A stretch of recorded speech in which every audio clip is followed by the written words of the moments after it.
13 कोटी रुपये, जितकं राज्यात 1200 कोटींचा मंजूर झाला त्यापैकी 813 कोटी सर्वाधिक नांदेडला मिळाला. प्रशासनाचा दावा असा आहे की जो पीक कापणी प्रयोग आहे तो यशस्वीपणे राबवला, त्यामुळे इतका मोठ्या प्रमाणामध्ये नांदेडला विमा मिळाला. शेवटी तुम्हाला माहिती आहे की आपल्याला आता सध्या पूर्वीचे ट्रिगर्स होते, आता त्या ट्रिगर्स आपण आता पूर्वीच्या आणि आता आपण ते कमी केलेले आहेत. आणि निश्चित प्रकारे ज्याचं नुकसान झालं त्याला पीक विम्याचे मिळालं. नांदेडमध्ये पीक कापणी प्रयोगामध्ये या राज्यामध्ये मागच्या ह्याच्यामध्ये पूर परिस्थितीच्या टायमाला सगळ्यात जास्त नुकसान या राज्यामध्ये नांदेड जिल्ह्यात झालं होतं. आणि त्यामुळे निश्चित प्रकारे नांदेड जिल्ह्याला त्यामुळे शेतकऱ्यांना पीक विमा मिळणं साहजिकच होतं.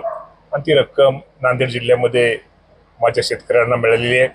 अजूनही इतर जिल्ह्यामध्ये सुद्धा काय जिथं रक्कम मिळाली नाही आणि काही ठिकाणी आकडे आम्ही परत त्यांना फेर अजून चौकशी करा, त्यातनं काय शेतकरी राहिले असतील इतर जिल्ह्यामध्ये, कारण का प्रत्येकजण आता नांदेडचाच उदाहरण दिलं जातंय. तिकडं इतर ठिकाणी पण नुकसान झाले, पण शेवटी आपल्याला माहिती आहे की 50% सॅटेलाइटचा जो केंद्राचा विषय हा विषय आणि 50% ते आपल्या पीक कापणीचा, त्यामध्ये जे नुकसान जास्त झालं असेल किंवा नुकसान कमी झालं ह्यातनं अंदाज येतो. त्यातनं काही ठिकाणी अजूनही असं वाटतं की थोडं काही ठिकाणी आपण दुरुस्त करणं गरजेचं आहे. आम्ही त्या बाबतीमध्ये विमा कंपनीशी आणि शिवराज सिंग चौहान साहेबांशी केंद्राशी बोलतोय की जेणेकरून त्या बाबतीमध्ये आपण सर्कल वाईज आम्हाला तिथं रिपोर्ट द्या की कुठलं नुकसान झालंय.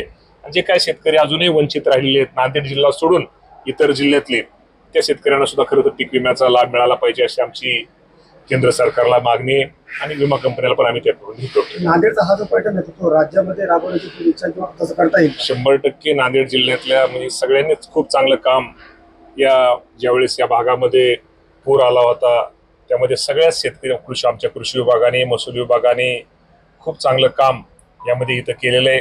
आणि निश्चित त्याचा फायदा माझ्या शेतकऱ्यांना झालेला आहे ना. ऑलरेडी नुकसानच नांदेड जिल्ह्याचं सगळ्या राज्यामध्ये जास्त झालं होतं.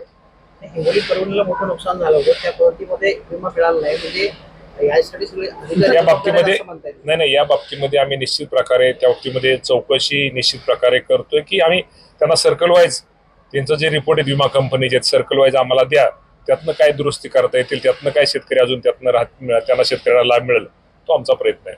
खताचा तुटवडा जाणवतोय, नांदेडला सुद्धा खत मोठ्या प्रमाणात कमी आहे. खताच्या तुटवड्या बाबतीमध्ये मी तुम्हाला एवढं सांगेल की शेवटी तुम्हाला सगळ्याला माहिती आहे की जे इराण आणि इस्रायलचं युद्ध चालू आहे त्यामुळं अडचण आहे. पण आज अडचण नाही, परंतु भविष्यामध्ये अडचण येऊ शकते. परंतु त्या बाबतीमध्ये आम्ही निश्चित प्रकारे आमचा कृषी विभाग त्या बाबतीमध्ये सतर्क आहे. आम्हाला आपल्याला केंद्राने जे आवंटन मंजूर केलेलं आहे, आता आपण पहिला ह्याच्यामध्ये जर आपल्याला माल आलेला आहे आपण त्या बाबतीमध्ये अजूनही त्या आवंटनात बाकीचे दुसरा जे आपल्याला येणं गरजेचं येणं जे आपली सरकारच्या बाबतीत आवंटन मंजूर येणार आहे त्या बाबतीमध्ये आपण आशावादी आहोत की आपल्याला निश्चित प्रकारे खताच्या बाबतीत तूट भासणार नाही.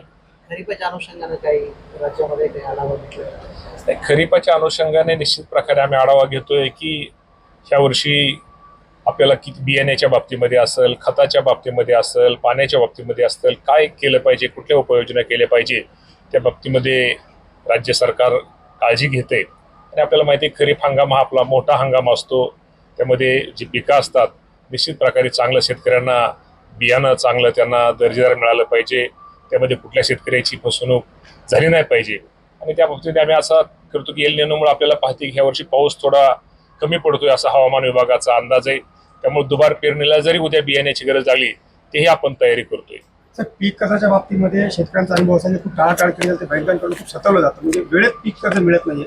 जसं पेरणीचा हंगाम आला असं पीक कर्जाच्या बाबतीमध्ये असं जर कोणी चुकीचं, मला वाटतं सहकारी बँक तर पीक कर्जाच्या बाबतीमध्ये नंबर 1लाच असते आणि त्या बाबतीत आपण राष्ट्रीयकृत बँकेच्या बाबतीत असं जर कोणी शेतकऱ्याच्या बाबतीमध्ये जर पीक कर्ज द्यायला जर टाळटाळ करत असेल तर नक्की त्याच्यावरती आम्ही कारवाई करू. योगेंद्र पवार असं म्हटले की राष्ट्रवादी विरुद्ध राष्ट्रवादी येऊ नये.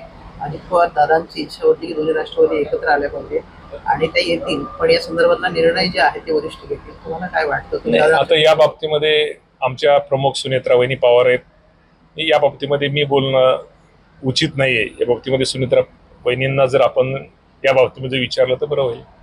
तुम्हाला वैयक्तिक काय वाटतं? माझं वैयक्तिक वाटण्यापेक्षा शेवटी ह्या ज्या गोष्टी त्या प्रमुखाने गोष्टी बोलणं गरजेचं आहे. आमच्या लेवलच्या गोष्टी आम्ही बोलणं बरोबर आहे. वरिष्ठांच्या लेवलच्या वरिष्ठांच्या निर्णयात जो असतो तो वरिष्ठांचा निर्णय असतो. त्यांच्या निर्णयात आम्ही आमच्यासारख्यांनी जास्त बोलून कुठेतरी तुमच्या समोर येऊन काहीतरी ब्रेकिंग न्यूज देऊ नये. शेतकरी नेते बच्चू कडूंचा पक्ष प्रवेश झाला शिवसेनेमध्ये, काय वाटतं तुम्हाला? बच्चू कडू आमचे मित्र आहेत, आनंद आहे महायुतीमध्ये बच्चू भाऊ सारखा अनुभवी नेत्याचा निश्चित आम्हा सर्वांना सरकारला त्यांच्या अनुभवाचा त्यांच्या कामाचा फायदा होईल. त्यांच्यावर कारवाई होणार होती म्हणून ते तिकडे शिंदेकडे गेले असे की भाजपच्या आमदारांनी म्हटलं. बच्चू भाऊ कुठलीही कारवाई नव्हती. बच्चू भाऊ हे एक वेगळे लीडर आहेत, डॅशिंग लीडर आहेत. त्यामुळे बच्चू भाऊ हा बच्चू भाऊच आहेत आणि ते आमचे मित्र आहेत. त्यामुळं निश्चित त्यांचा येण्यानं आमच्या माहितीला फायदाच होईल.